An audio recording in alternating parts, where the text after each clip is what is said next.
beaucoup d'avoir accepté de participer à cette aventure, Ben, merci à toi. de partager tes connaissances, tes compétences, ton expérience.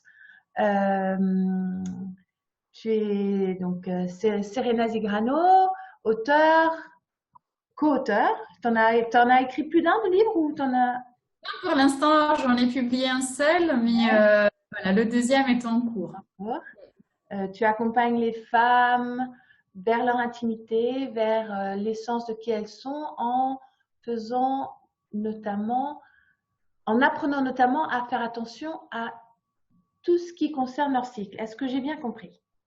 C'est juste, très très juste. Est-ce que je te propose de nous parler de ton parcours, de qu'est-ce qui t'a amené justement à cet accompagnement-là et à Oui, qui tu es aujourd'hui? oui.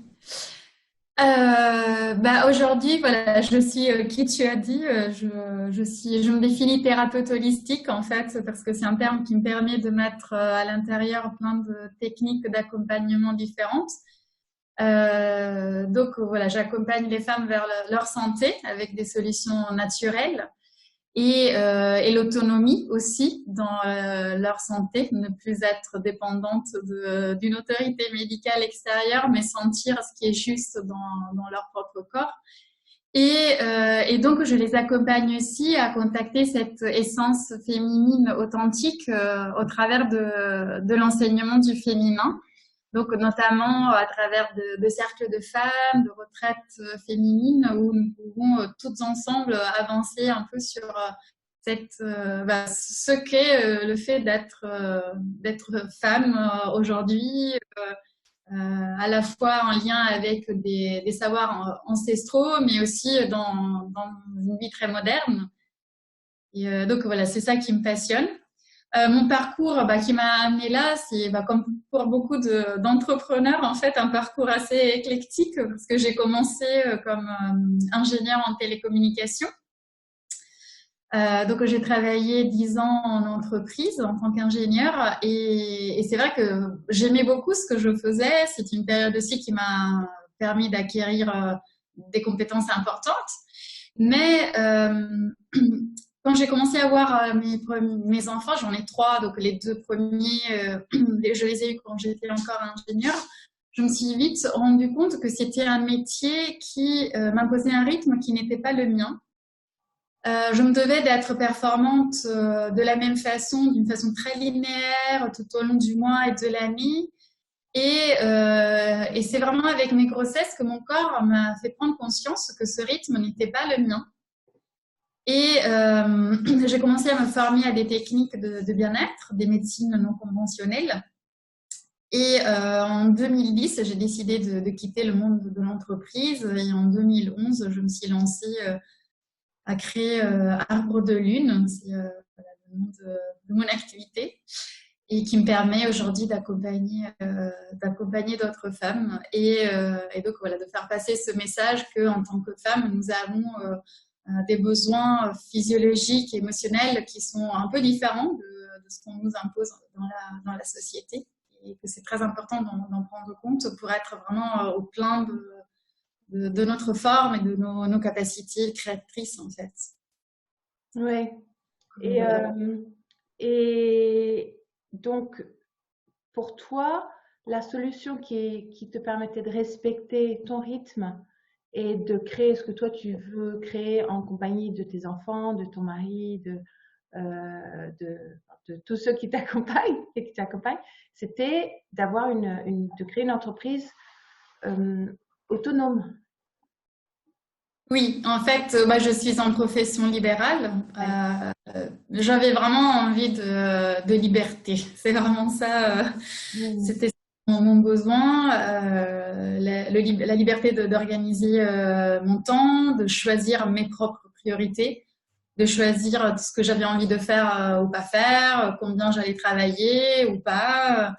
Et gérer aussi un projet de A à Z, parce que c'est vrai que quelque chose qui me frustrait dans le monde de l'entreprise, c'était de avoir une vision très partielle de mon activité, chacun dans ses compétences un peu étanches, alors que quand on est entrepreneur, finalement, on est confronté à tout. Mm. Et donc, oui, cette liberté et le fait de pouvoir organiser mon activité autour de ces rythmes de femmes. Et donc, par exemple, aujourd'hui, en phase préovulatoire, c'est-à-dire entre les règles et l'ovulation, je sais que c'est la phase où je suis euh, pleine d'énergie. C'est vraiment la phase où je suis le plus en forme physiquement et psychiquement.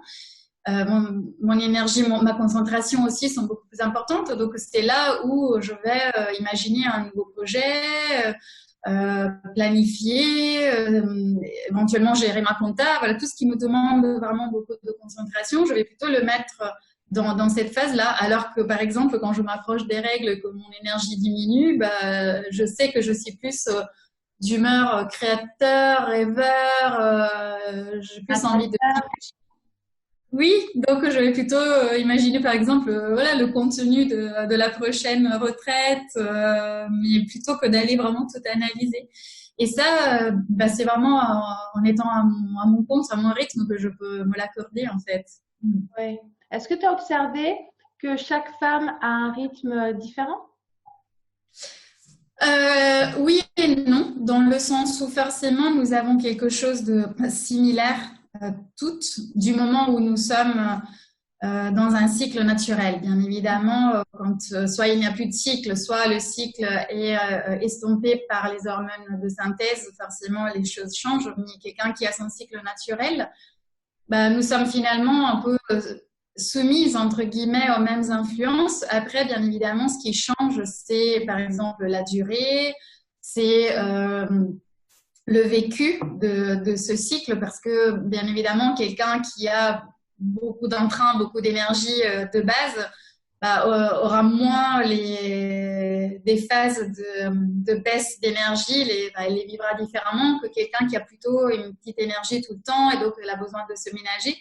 Mais quand on commence à prêter attention, on voit que nous avons toutes le même fonctionnement cyclique. Les hormones fonctionnent de la même façon et c'est vraiment un enseignement très, très précieux. Ça nous permet vraiment d'aller optimiser en fait nos talents et nos capacités que de cadencer notre vie en fonction de ces hormones. Et j'imagine aussi que tout ton lien avec l'extérieur va en être également affecté avec Oui, oui, oui, complètement, parce que il y a des phases, par exemple, où nous avons des hormones comme l'ocytocine, qui est l'hormone du lien et qui nous met beaucoup plus qui nous prédispose à être beaucoup plus en relation, en communication avec les autres. Ça, c'est par exemple ce qu'on a typiquement la semaine autour de l'ovulation. Donc, c'est par exemple une semaine où, quand on a une réunion à mettre, des échanges, des communications à avoir, on est beaucoup plus porté par nos hormones que si on les fait en fin de cycle pendant les règles où on aurait plutôt envie de voir personne ou même quelques jours avant. Et c'est vrai que voilà, c'est pour ça que je dis c'est vraiment un atout à connaître et à collaborer avec quand on a la possibilité de cadencer un peu notre rythme de travail comme on le veut, notamment quand on est entrepreneur. Oui, oui, parce que du coup, ça te permet, enfin ça nous permet, ça permet aux femmes de d'être et en lien avec elles-mêmes, et en lien avec les compétences particulières qu'elles ont à ce Oui, moment-là, et en lien avec leur capacité plus ou moins grande d'être dans le monde, oui, tout en accueillant sans jugement. oui, Ça, c'est ça.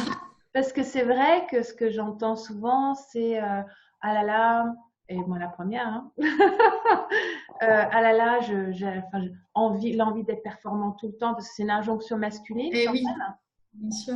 même, l'envie de pouvoir fonctionner, comme tu disais tout à l'heure, de façon linéaire, alors que de toute façon, déjà l'être humain n'est pas comme ça, mais la femme encore moins. Encore moins. Encore moins, ouais. C'est ça. Mais en fait, ce qui est important de comprendre pour moi, c'est que, par exemple, les phases où nous sommes plus intériorisés, comme la phase prémenstruelle et la phase menstruelle, c'est pas que nous sommes moins performantes, c'est que nous le sommes d'une façon différente. Euh, Évidemment, si en performance, on prend la définition un peu plus voilà, en vigueur dans notre société, c'est-à-dire d'être très productif, de pouvoir travailler de nombreuses heures d'affilée, c'est vrai que nous ne pouvons pas forcément faire ça euh, sans risque de nous épuiser pendant les règles. Mais nous avons d'autres qualités. Par exemple, nous avons vraiment la possibilité d'être beaucoup plus intuitive. Et c'est vrai que quand on est entrepreneur, bah, l'intuition, c'est quand même un grand cadeau parce que ça nous permet de sentir ce qui est juste, si un projet va marcher, si un partenariat va être vraiment porteur ou pas, s'il y a voilà, une communication à faire d'une certaine façon ou pas. Et c'est vrai que ça, ce sont des capacités, des talents qui sont beaucoup plus mises en valeur pendant ces phases où nous sommes dans notre intériorisation que les phases avant l'ovulation, où certes, nous sommes très productives et pleines d'énergie, mais ce lien avec notre intuition profonde est beaucoup moins présent. On est beaucoup plus dans le mental analytique et logique que dans l'intuition. Or, cette intuition, c'est vraiment une capacité féminine incroyable et qui permet, moi personnellement, je pense, d'aller beaucoup plus vers les justes actions pour aller vers la réussite que le mental analytique. Voilà, c'est ce que je pense, moi. Ouais, je te remercie d'avoir mis ça en lumière. Effectivement, la différence entre être productive et utiliser ses talents. Oui, c'est ça. Exactement. Ouais. Oui.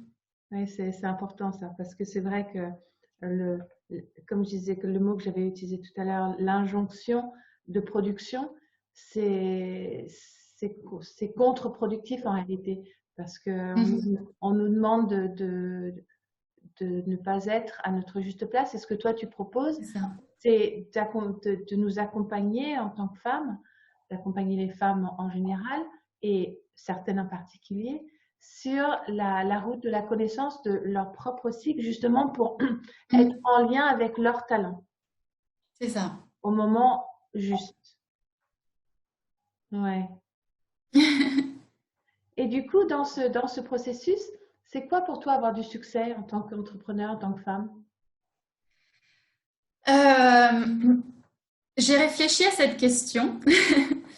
Pour moi, je suis venue à me dire que le succès, pour moi, c'est une clé qui me permet de mesurer la justesse de ce que je propose. Et quand je propose quelque chose, en fait, il y a toujours deux questions que je me pose. C'est est-ce que ça me passionne à 100% et est-ce que ça répond aux besoins des autres femmes? Donc ça, c'est vraiment quelque chose que je me pose toujours, que ce soit voilà, proposer une retraite entre femmes, un nouveau cycle d'accompagnement ou juste écrire un article. Et j'ai vu que, en général, si je réponds oui aux deux, très honnêtement, en général, ce que je propose, ça a du succès, entre guillemets. C'est-à-dire, ça va m'apporter une réponse gratifiante au travail que j'ai fourni. Et après, il y a des fois où bah, ça ne se passe pas comme j'avais prévu. Et dans ce cas-là, je sais que l'exercice qui coûte le plus d'efforts, mais qui est vraiment très porteur d'enseignement, c'est d'aller voir en toute honnêteté, est-ce que j'étais vraiment passionnée à 100% ou est-ce que je l'ai fait plutôt parce que je me suis dit que oui, ça pouvait être bien de faire ça, ça pouvait marcher, etc. Et d'un autre côté, est-ce que ça répondait vraiment à une demande, à un besoin des autres femmes ou est-ce que finalement c'était juste moi pour me faire plaisir? Et c'est vrai que c'est un exercice bon, qui demande de l'honnêteté, d'aller voir où on est avec soi-même, mais qui permet aussi après par la suite de rebondir et de dire d'être encore plus aligné déjà à moi, ce qui me fait vraiment vibrer, et puis aussi à ce qui peut être utile dans la société, dans la communauté de femmes dans laquelle j'évolue, parce que forcément, je ne suis pas indépendante, j'évolue dans dans une communauté. Et voilà, je trouve que cette technique, c'est quelque chose de très important vis-à-vis de se mesurer au succès. Et en général, voilà, pour rebondir vis-à-vis du cycle, c'est la période prémenstruelle, c'est une période vraiment idéale pour faire cet exercice critique vis-à-vis de soi-même, parce que c'est une période où en général, les hormones font que nous sommes dans un état assez critique. Alors, plutôt de le tourner vers l'extérieur, de se dire bah, rien ne va, etc., bah, autant l'utiliser pour aller voir en toute sincérité, un peu faire le bilan de ce qu'on a fait et puis apprendre. Hein. C'est la technique que j'appelle sometimes I win and sometimes I learn. Et c'est un peu mon attitude vis-à-vis de ça. Ouais. Là, cette technique-là, donc ce que j'entends, fait que de toute façon, you always win. Après, dans le processus, ça devient une marche pour autre chose.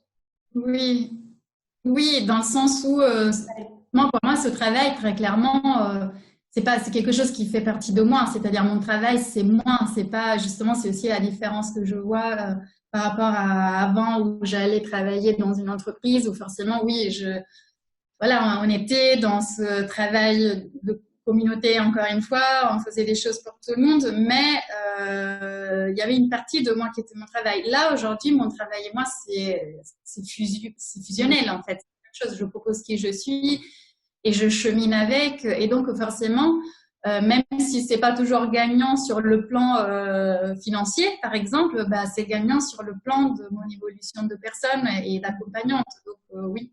Tu as raison, c'est toujours gagnant. Ouais, toujours gagnant, merci.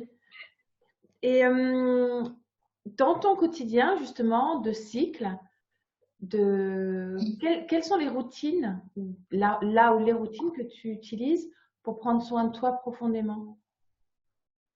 En fait, les routines, elles sont vraiment cadencées sur les semaines de cycle. Donc, par exemple, pour commencer avec la phase des règles, le rituel, la routine de base, ça va être un repos, repos.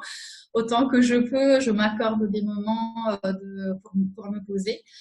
Et je me nettoie aussi parce que c'est une phase où le corps est en élimination, donc je bois beaucoup d'eau, beaucoup de tisane, d'eau chaude. J'aime bien, ça me réchauffe, ça me fait du bien, ça me réconforte. Ou voilà, je prends des plantes pour ça. Après, une fois qu'on on a terminé les règles, je passe en phase préovulatoire. Là, en général, je sens vraiment l'énergie qui remonte jour après jour. Donc là, par exemple, mon corps a envie de bouger. Ma routine de soins, ça va être de me mettre une balade en forêt. J'ai la chance d'habiter à l'orée d'une forêt. Mais vraiment d'aller m'oxygéner tous les jours. Et j'utilise aussi, par exemple, beaucoup les huiles essentielles oxygénantes, justement parce que c'est une phase où, comme je te disais tout à l'heure, j'en profite pour travailler quand même beaucoup cette semaine. Donc, je me revitalise beaucoup avec ces balades oxygénantes et puis des huiles essentielles. Quand je passe plutôt en phase d'ovulation, là, c'est vraiment, j'ai envie de prendre soin de mon corps. Ça va être vraiment des automassages, ça va être, si j'ai le temps, un bain chaud, encore des fois des huiles essentielles fleuries, je vais me parfumer. Et c'est là où j'ai aussi envie en général de faire des soins de beauté, donc je vais pouvoir faire des masques aux cheveux, par exemple, des choses comme ça. Et puis la dernière phase, c'est la phase prémenstruelle qui est la plus difficile à vivre, comme pour la plupart des femmes.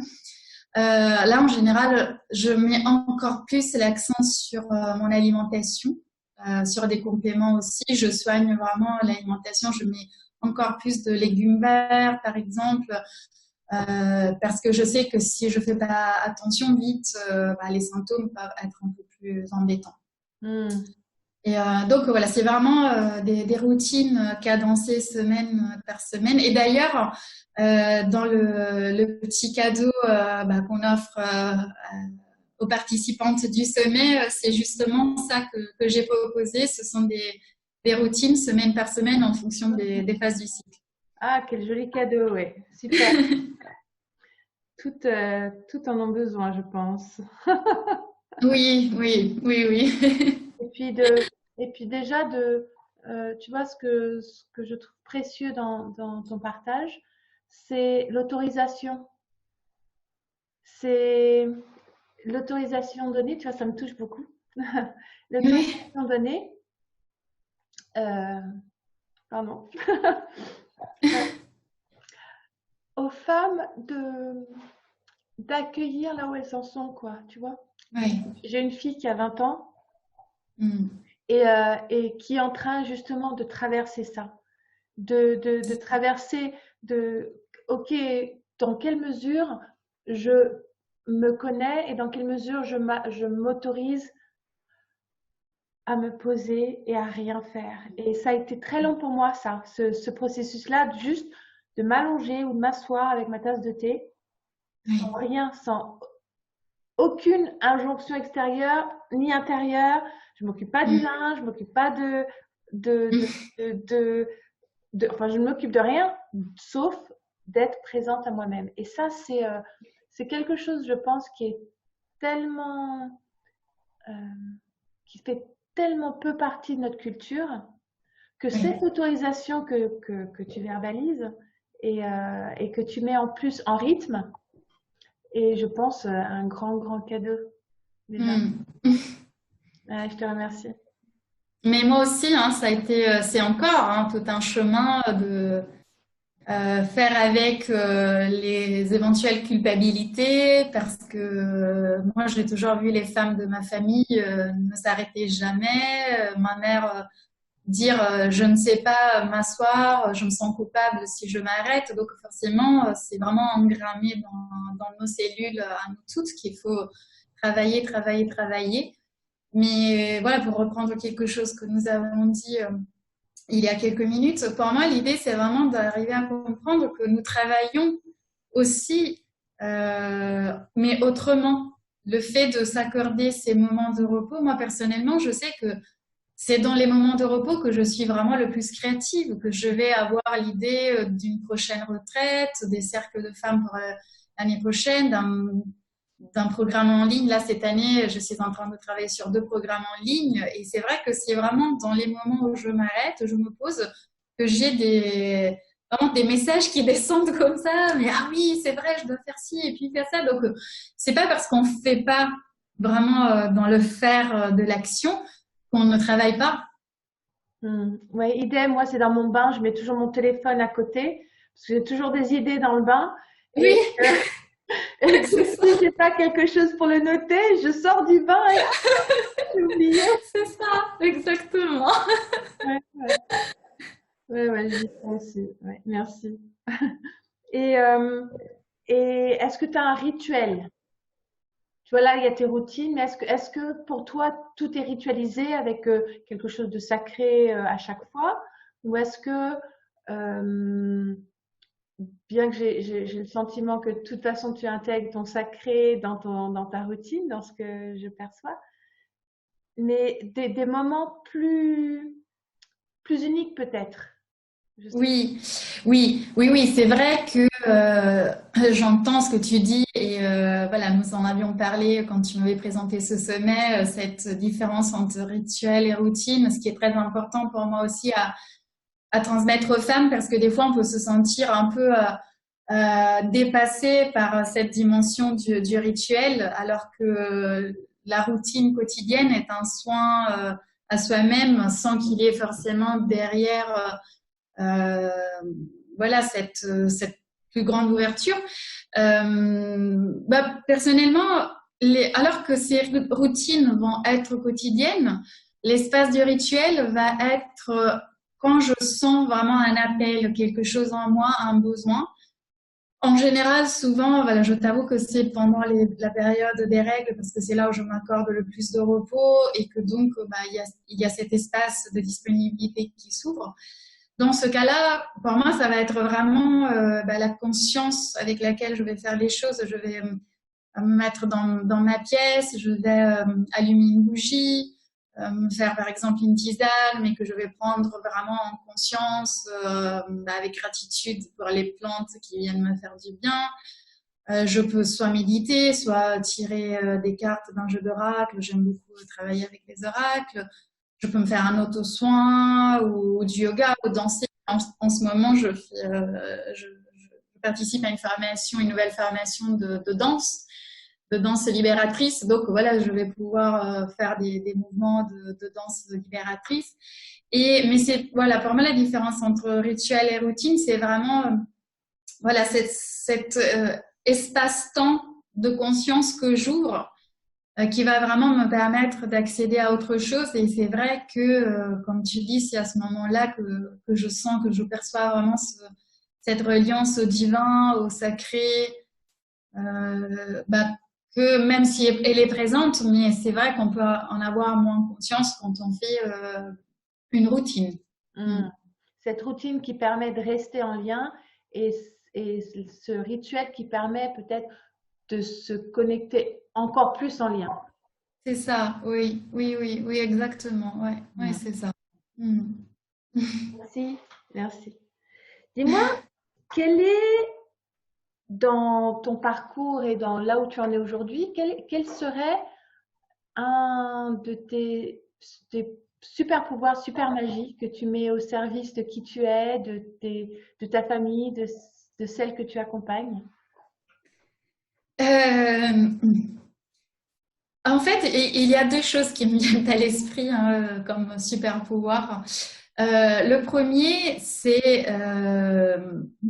que j'ai la chance d'avoir toujours été assez à l'écoute de mon intuition. Donc c'est vrai que voilà, l'intuition pour moi c'est un grand pouvoir que nous avons tous. Peut-être les femmes encore un peu plus, mais voilà, je ne veux pas me prononcer pour exclure les hommes. Et c'est vrai que se faire confiance, enfin se faire ce cadeau de l'écouter, cette intuition est un grand cadeau parce que ça permet des fois de prendre des décisions qui semblent illogiques, mais qui finalement se révèlent précieuses. Et c'est vrai qu'aussi dans mon accompagnement, les femmes que j'accompagne, c'est vraiment précieux parce que ça permet de lire un peu au-delà de ce qui se transmet, d'aller vraiment à l'essence de la problématique à accompagner. Et le deuxième pouvoir, entre guillemets, que je sens aussi avoir, enfin, que nous avons toutes, mais que j'ai vraiment à cœur de, de développer, c'est la joie, l'optimisme. Ça aussi, c'est quelque chose, enfin, voilà, que je sens un peu depuis toujours, mais même quand je traverse des moments très difficiles et ces dernières années, j'en ai traversé, franchement. Mais avoir au fond de moi cette sensation que quand même, il y a vraiment quelque chose de beau, d'intense, de vrai dans la vie en fait, et qui me touche beaucoup en fait, qui me donne envie toujours de me lever, d'explorer tout ce qu'il y a autour de moi, de le partager, de le transmettre. Donc ça, je pense que c'est aussi quelque chose quand même qui est précieux. Intuition et joie. Oui. Des super pouvoirs qui créent de la magie en fait. Bah, écoute, oui. Oui, oui, oui, parce que c'est vrai que ça permet de voir les choses différemment et d'ouvrir à une autre dimension en fait. Et c'est la magie en fait, pour moi c'est ça. Pour moi la définition de la magie c'est vraiment de de s'ouvrir à une autre vision de la réalité en fait. Ouais. Et dans cette autre dimension finalement bah, tout est possible. Hmm. De t'ouvrir à l'infini de ce que toi tu peux créer. Oui, oui. Ouais, c'est des chouettes super pouvoirs. Et, en utilisant ces super pouvoirs peut-être aussi, si tu regardes ta vie, ces dernières années ou ta vie en général, quel serait un des défis que tu as rencontrés, un des obstacles les plus difficiles qui s'avérait être en réalité un de tes plus beaux cadeaux? qui t'a permis justement d'accompagner les femmes, peut-être comme tu le fais aujourd'hui? Oui. Bon, je vais parler de ma vie personnelle, mais en fait, je pense que le plus gros défi que j'ai rencontré ces dernières années, ça a été mon divorce. Mm. En fait, il y a 5 ans, j'ai divorcé du père de mes enfants et ça a été une étape très douloureuse. Et, euh, et en fait, avec le recul, donc là maintenant ça fait 5 ans, je me rends compte que ça m'a permis vraiment déjà de me prendre en main différemment, de pouvoir compter sur moi, elle m'a obligée à grandir en fait, à contacter mes ressources profondes, ma force de femme pour continuer à accompagner mes enfants, pour continuer mon travail, voilà, tout en ayant cette responsabilité de la famille. Donc, ça a été vraiment quelque chose qui m'a obligée de rebondir. Et c'est vrai que même au niveau voilà, de qui je suis, de mon évolution personnelle, ça m'a vraiment transformée en fait. Donc, voilà, c'est quelque chose qui à la base est douloureux, mais qui m'a permis en effet d'aller contacter en tant que femme toute une série de fragilités et de forces que j'avais et qui me permettent aussi d'accompagner encore plus loin les femmes, parce que c'est sûr que je peux comprendre encore plus ce qu'on peut vivre. À chaque fois que la vie m'a envoyé des expériences douloureuses en tant que femme, voilà, je me rends compte que finalement, ça m'ouvre le cœur pour comprendre encore plus ce qu'une femme peut vivre et donc pouvoir l'accompagner avec encore plus d'empathie et encore plus de justesse. Et peut-être aussi, si j'entends et si je capte bien ce que je vois, contacter ta puissance peut-être de création, encore une fois la création de ta vie, mais au-delà de ça, quoi, ta puissance d'être humain et de femme. Oui. Oui, cette puissance en fait qui passe beaucoup par déjà accepter en fait. C'est vraiment, je ne sais pas si c'est les épreuves de la vie, le cheminement que je fais, ou tout simplement que quand on avance en âge, normalement, on est censé être un peu plus dans la sagesse de la vie, mais c'est vrai que la force d'acceptation, en fait, de résilience, ça m'a vraiment fait contacter cette puissance, la vraie signification de puissance, en fait. Oui, et en même temps être consciente de tes vulnérabilités, de tes fragilités, contacter tes ressources et voilà, danser avec, quoi, en fait. C'est ça? Oui, c'est ça. Être un peu moins dans la volonté et un peu plus se laisser porter par le flux de la vie et sentir finalement que quand on y va en confiance, c'est très bien aussi. Et finalement, ça revient à la notion de cycle. Parce que là, tout à l'heure, tu parlais de cycle menstruel, mais il y a aussi les cycles saisonniers, les cycles de la vie, les cycles relationnels, complètement. Que tu intègres aussi dans ton travail. C'est ça. Moi, personnellement, travailler avec le cycle menstruel et beaucoup avec la nature. C'est vrai que voilà, on en a peu parlé, mais j'utilise pas mal d'outils chamaniques dans mes accompagnements et donc le lien à la nature, aux saisons, aux directions, c'est quelque chose d'important. Et c'est vrai que ce que je dis toujours aux personnes que j'accompagne, après l'hiver, on sait qu'il y a toujours un printemps et après nos règles, on sait qu'il y aura toujours une nouvelle phase préovulatoire où on va à nouveau être pleine d'énergie. Et c'est vrai que quand on arrive à l'intégrer tous les jours, finalement, ça nous permet, ça nous donne des clés de compréhension et d'acceptation pour traverser, comme tu dis, d'autres cycles qui sont peut-être plus ou moins prévisibles, mais des périodes difficiles qui peuvent être des épreuves de santé ou des séparations, des grosses remises en question au niveau professionnel. Et en fait, même plus que accepter, ce que j'ai contacté grâce à ces enseignements, c'est que on en a besoin.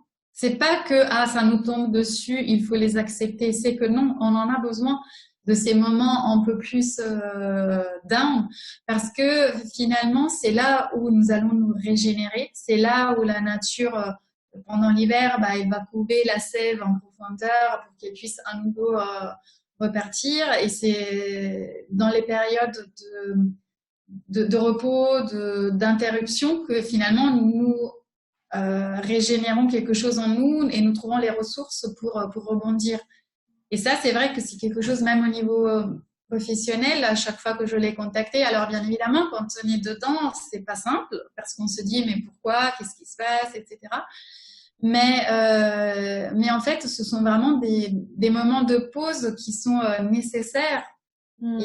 Et voilà, nous n'avons pas encore trouvé la façon d'estomper complètement les cycles de la nature et je me dis mieux. Heureusement, c'est ça. Et je pense que c'est vraiment le moment qu'on arrive à comprendre à quel point nous en avons besoin et à quel point le fait d'être en été tout le temps ou voilà, sur le haut de la vague tout le temps, c'est vraiment pas possible pour nous, pour la planète, pour notre façon de vivre personnelle et professionnelle. Et ce que j'entends aussi, tout à l'heure, tu parlais du fait qu'au moment des règles, c'est un moment de pause pour te poser des questions sur le mois passé ou peut-être l'année passée en fonction du mois dans lequel tu te trouves. Oui. Et que finalement, c'est exactement la même chose lorsque il y a cette période descendante. Oui. Poser, ok, qu'est-ce qui fait jusqu'à maintenant, qu'ai-je fait? Qu'est-ce qui marche pour moi? Qu'est-ce qui ne marche pas pour moi? Et comment est-ce que je me remets dans la création de demain, quoi. C'est exactement ça. C'est le moment pour faire le bilan.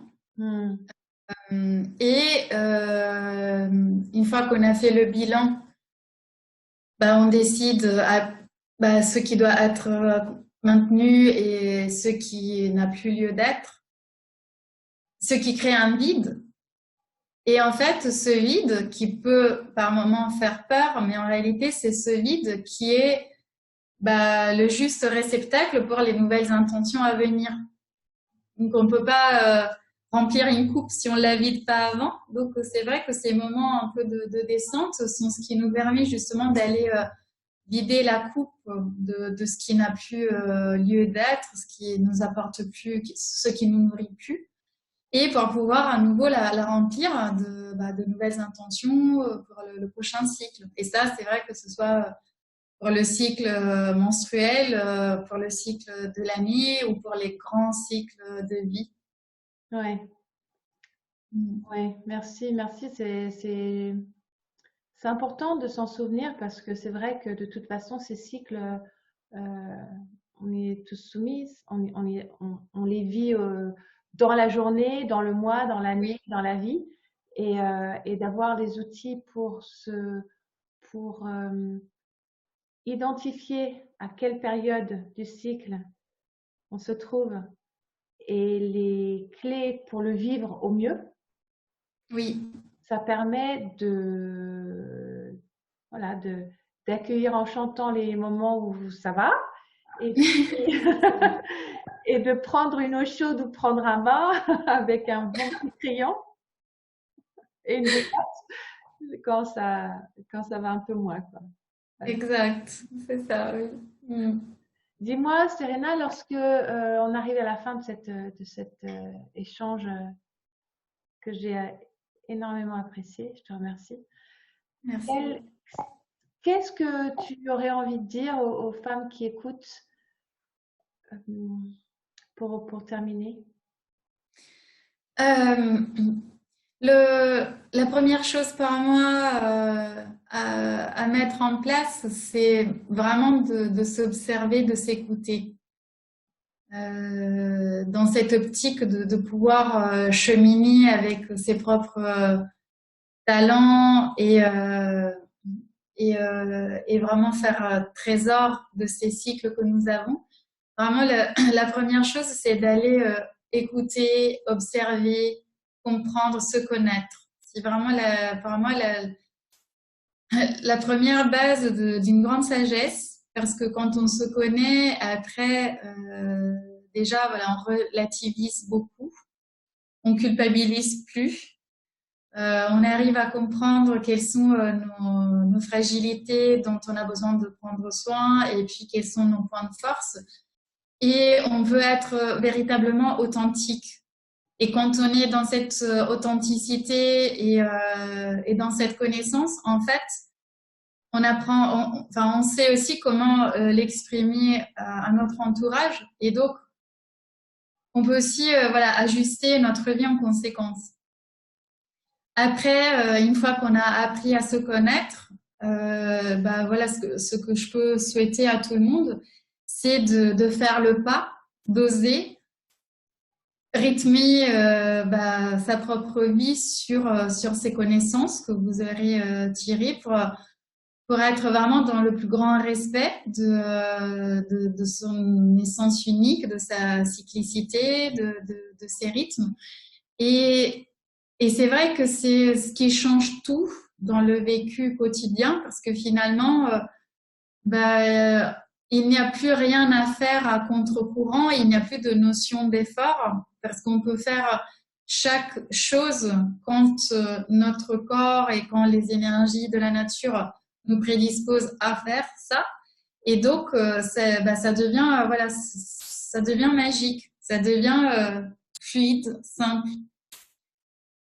Donc, voilà, c'est ce que je peux souhaiter à toutes les femmes. Tout d'abord, de commencer à avoir envie de se connaître, à s'explorer, et puis après, d'essayer d'oser jouer le jeu, de voir ce que ça veut dire de vivre d'une manière plus cyclique et respectueuse de notre fonctionnement.